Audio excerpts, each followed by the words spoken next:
Bonjour à tous. Dans cette vidéo, on va parler de la configuration d'un système hydroélectrique. Je suis Michel Sabourin et cette vidéo fait partie du cours ENR 811 Énergie renouvelable. Les objectifs sont de connaître les caractéristiques des aménagements au fil de l'eau avec réservoir et de pompage-turbinage, de comprendre l'évolution de la forme des turbines ou du type des turbines avec les conditions hydrauliques. Les types d'installation. Un aménagement hydraulique doit tenir compte des usages qu'on veut en faire. Il y a évidemment l'hydroélectricité, il y a aussi les systèmes d'irrigation pour l'agriculture et souvent il y a aussi de la navigation fluviale et des aménagements d'écluses, etc. Les aménagements sont fortement dépendants de la géographie des lieux. Bon, pour caractériser les types d'installation, on peut commencer à regarder le type de barrage. C'est la composante la plus apparente du système hydroélectrique. Alors ici, on a une illustration de différents types de barrages. Il y a le barrage en enrochement. Ce sont des matières premières qu'on trouve dans l'environnement. Il y a des barrages à contrefort, ici en béton, des barrages à voûte en béton, des barrages poids.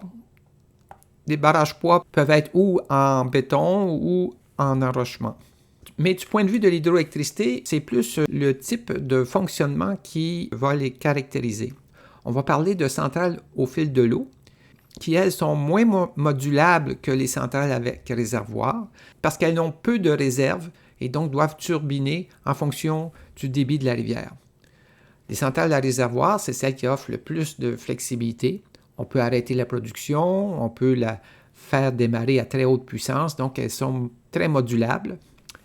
Et les centrales avec réserve pompée ne sont pas comme telles des unités de production. Ce sont des piles ou des batteries, en fait, hydrauliques. On stocke l'énergie sous forme d'eau à un niveau élevé, donc avec une haute énergie potentielle, et on la turbine lorsqu'on en a besoin. Donc, ce sont des centrales très utiles quand il faut accepter des sources d'énergie intermittentes sur le réseau ou des sources d'énergie qui sont peu modulables. On peut, avec les centrales avec réserve pompée, fournir la crête et s'ajuster parfaitement à la demande d'électricité.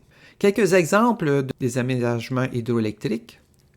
Ici, c'est la centrale de Beauharnois qui est tout près de Montréal. Elle est constituée de 3 centrales qui ont été bâties au fil du temps et totalise 36 unités de production. Il y a un 37e pertuis qui sert au passage des anguilles. La première centrale ainsi que la seconde sont équipées de turbines Francis, alors que la troisième est équipée de turbines Hélice. Elle est opérée sur environ 20 mètres de chute entre le niveau amont et le niveau aval. Pour illustrer la centrale à réservoir, LG2 est un bel exemple. Le lac à l'amont est immense. C'est le plus grand lac au Québec. Il est totalement artificiel et a été réalisé avec la construction de la digue principale, mais il y a aussi quelques dizaines de digues sur le pourtour qui permettent de contenir l'eau dans le réservoir. On aperçoit ici un évacuateur de crue. La chute, donc la différence entre le niveau amont et le niveau aval, est d'environ 136 mètres.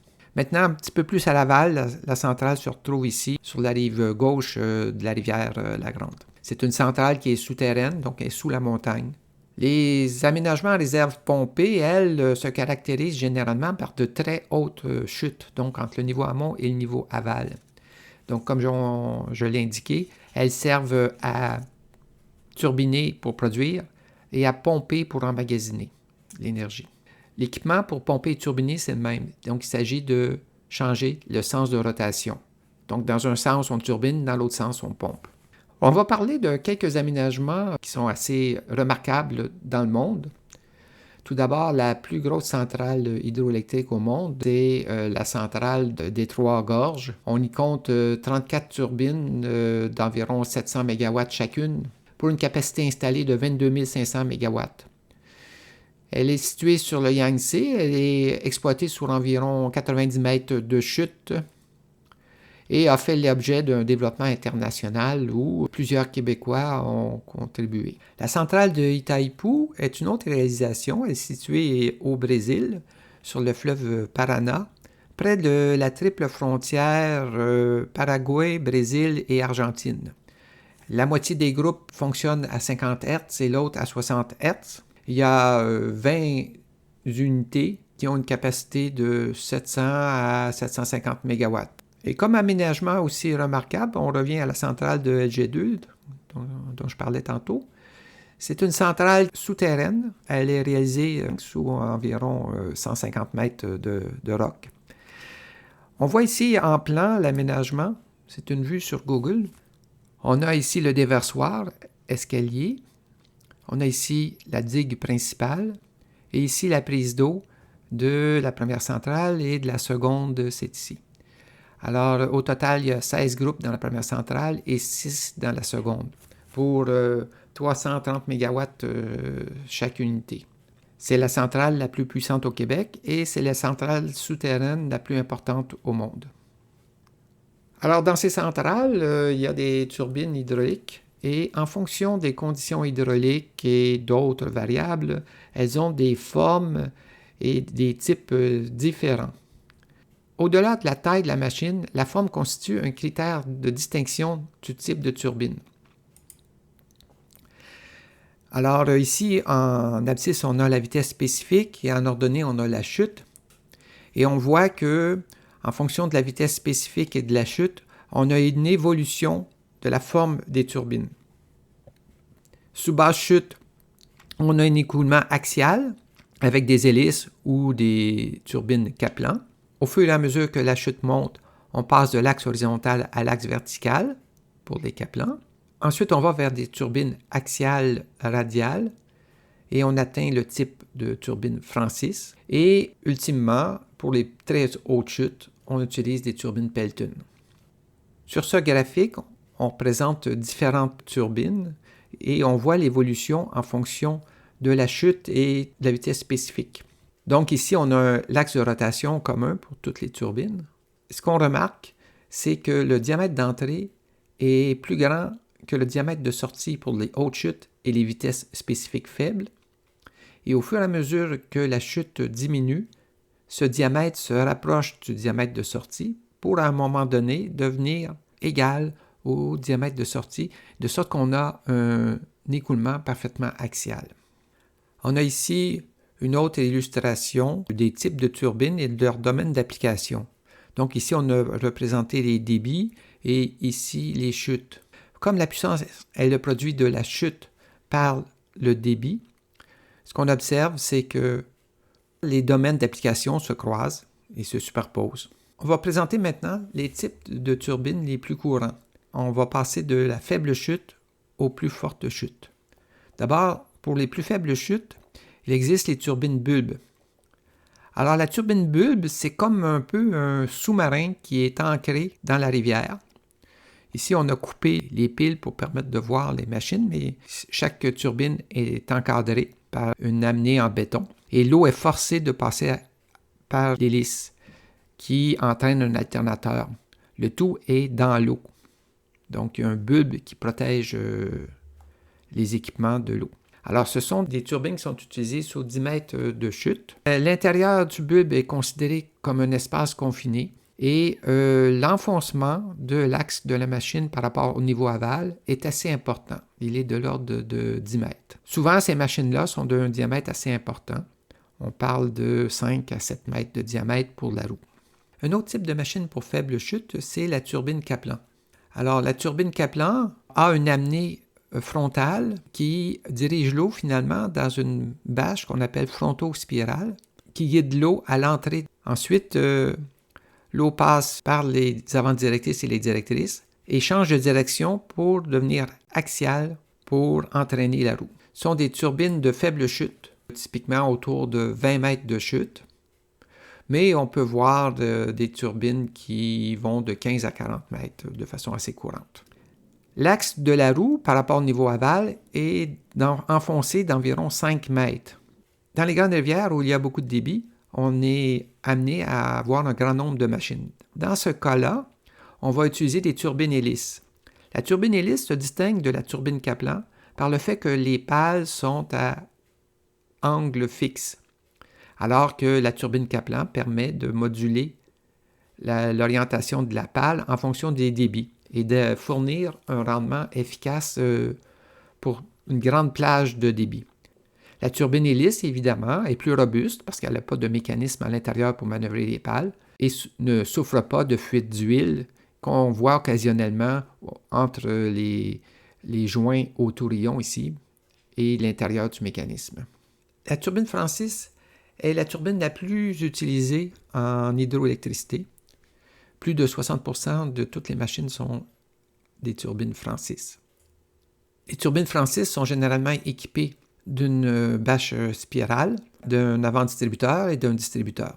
Dans la turbine Francis, l'écoulement qui arrive radial sort axial. Les turbines Francis sont généralement exploitées sous des chutes qui vont de 40 à plusieurs centaines de mètres. La turbine Francis se caractérise par un enfoncement de son axe du distributeur par rapport au niveau aval d'environ 2 mètres. Dans certains cas, on peut même retrouver des turbines Francis qui sont au-dessus du niveau aval. La turbine pompe est une machine qui, selon le sens de rotation, permet de turbiner ou de pomper.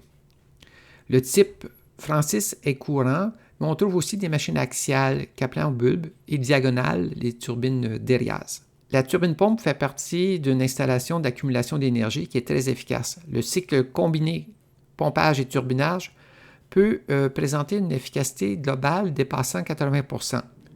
Sur un réseau, la centrale de pompage-turbinage permet d'accepter les sources de production intermittentes et aussi les sources de production constantes, tout en garantissant la fiabilité de l'alimentation électrique. La turbine Pelton fonctionne sur de hautes chutes. En général, on les utilise sur plusieurs centaines de mètres de chute.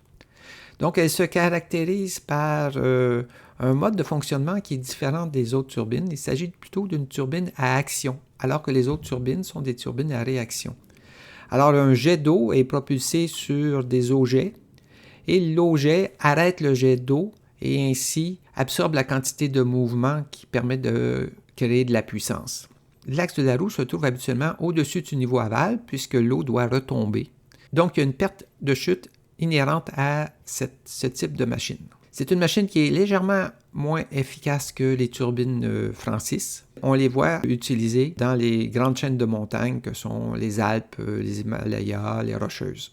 Au Québec, ce type de machine n'est pas utilisé. Comme on l'a vu précédemment, pour une condition hydraulique donnée, on peut utiliser un type de machine ou un autre. Dans le cas des faibles chutes, on peut hésiter entre la turbine bulbe et la turbine Kaplan. La différence fondamentale, c'est que l'axe roue de la turbine Kaplan se trouve à environ 5 mètres sous le niveau aval.